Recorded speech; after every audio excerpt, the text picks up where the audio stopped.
what we are going to do. So a lot of the data that I will present comes from this website, which you can easily find online.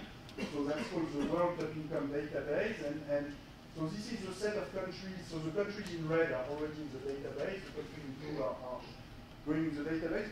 So putting a country in the database simply means that we do the same thing. What we do here is that it's basically following Kuznets, except that Kuznets had one country for 35 years, and now we have over 25 countries for the entire century so far. So, but the methodology is always the same. We take the income tax data, which is the only source of data to study income inequality in the long run. So this starts, our historical series start whenever the income tax was created, 1913 in the US, 1914 in France, 1909 for the progressive income tax in the UK, 1922 in India, a number of emerging, today's emerging countries that their income tax created quite a long time ago during the colonial period. And so this is quite a lot of work because we have to put together all the historical material, make sure that we make all the corrections so that we measure the same concept of income throughout the period.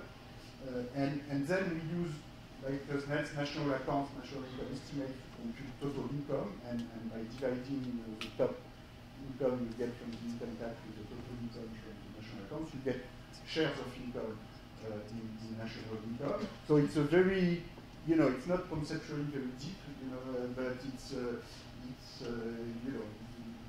before we did it, there was no such historical data set of income inequality. So the first objective was to set the facts. So the first fact which you might have seen relates to the US. So this is one of the most striking historical graphs that you get in the World Income Database.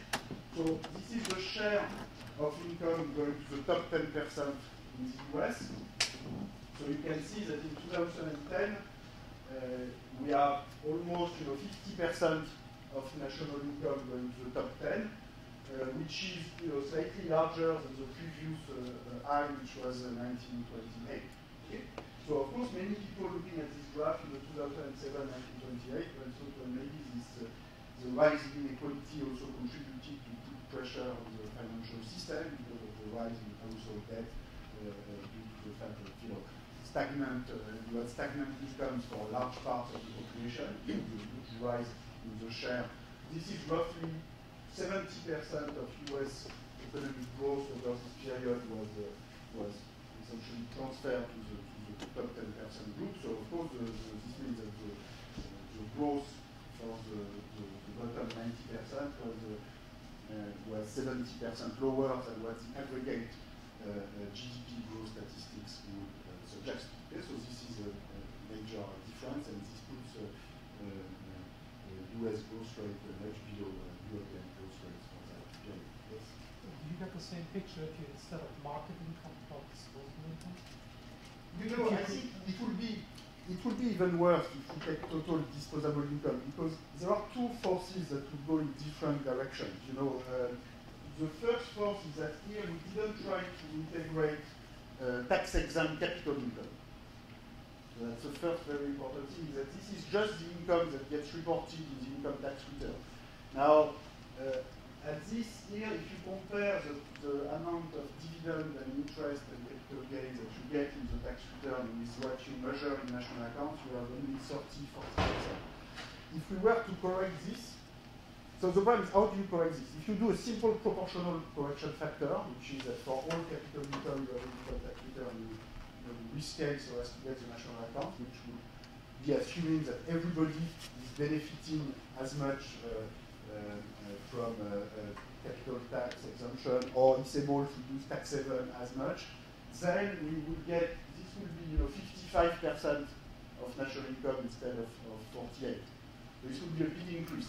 Now, this is probably, also this will be an understatement, probably because there are reasons to believe that you use tax haven more intensively when you are mid-commoners and when you have only $100,000 on your savings account. Okay? So, but I don't know how to put a number on this. So we didn't try to put that back in. Now, the other force going in the other direction would be the rise of transfer. Now, which one is going to dominate? It's it's not clear. If you try to do simple computation, in fact, probably the first source will dominate a little bit, so the total will be higher. But this requires making, complicated assumptions, both for, capital income exemptions, and also for the measurement of transfers, because you need to have in mind that most of the rise of transfers since the 70s has been in-kind transfers. Typically Medicaid, Medicare spendings. Now, this certainly has some value. Does this have as much value as what the medical industry has been putting for the price of these goods? It's not clear. And so it raises complicated issue. And okay, we don't enter into this. We just look at market income reported on tax return, and that's certainly a lower bound for the true evolution of market income inequality, which in a way is what we care about, because when in a country the only way to get income growth for the bottom 50% or bottom 80% is through transfer, it's a problem. You want the distribution of market income to benefit the group. Yes? So, but the problem is, if let's say you have Social Security income, it's because there's going to be a lot of reported inequality for elderly people, for example, or for younger people. How exactly do you account for that? Well, as I was saying, the big part to take into account is going to be the in-kind transfer that will tend to benefit, more strongly the bottom income group. So certainly that will raise, the growth rate for the bottom income groups. The exact value of which is complicated, to get the value of this uncertainty, that's not. And there is the other, I don't know what you're saying.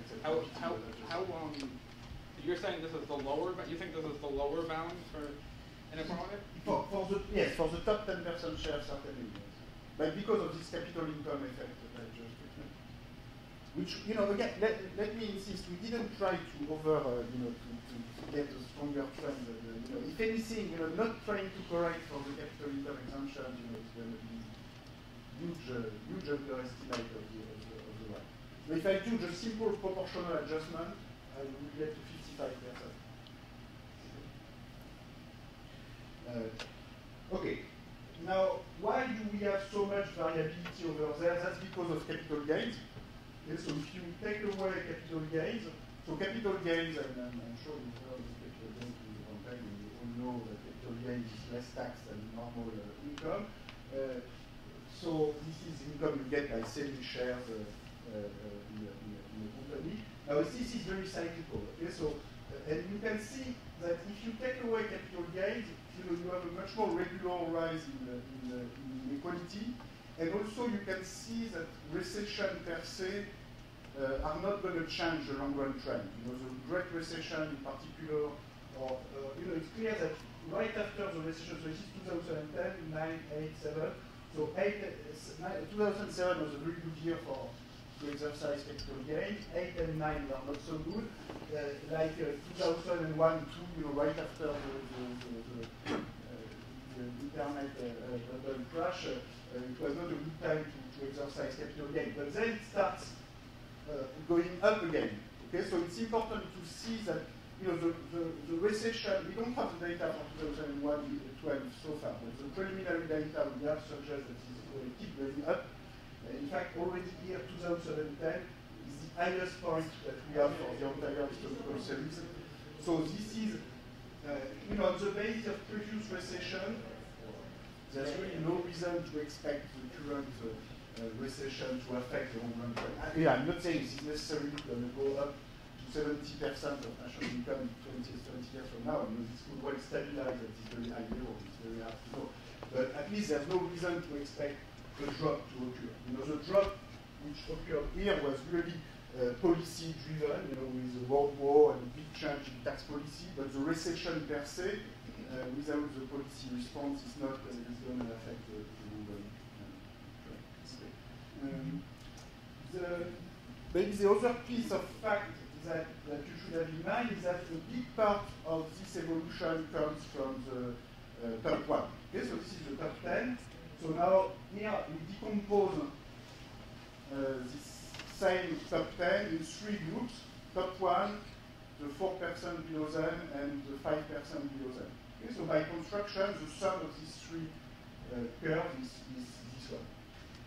Okay, so if you decompose the top 10 into three groups, so you know, take the triangle, so these are the people in the middle of you, if you want, of the top 10. This is the middle class of the top 10.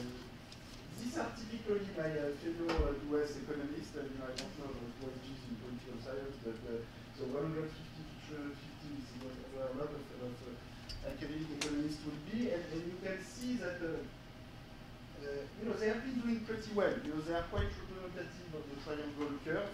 You know, over the past 30 years, you know, the income has grown quite a bit faster than average income. Even their share in national income has increased. And you know, I think seriously that this is having a strong impact on their view of the world. You know, I think it would be very strange, you know, if economists, academics for that matter, were the only group in the population who are not affected by their income trajectory. I think they tend to feel that, you know, the US economy is rewarding luck and rewarding talent rather than luck, and you know, pretty efficient way. Now, the truth of the matter is that, you know, the people above them have done much better because they used to have a smaller, well, they're only 1%, of course, but they used to have a smaller share in national income, and they have now a much bigger share. But, you know, this group has also benefited quite a lot. You know, in the end, I mean, you can see, compare the wages I had at MIT back in 1993 and 1993, and the wages now, it's clear that the growth has been much larger than average US economic growth.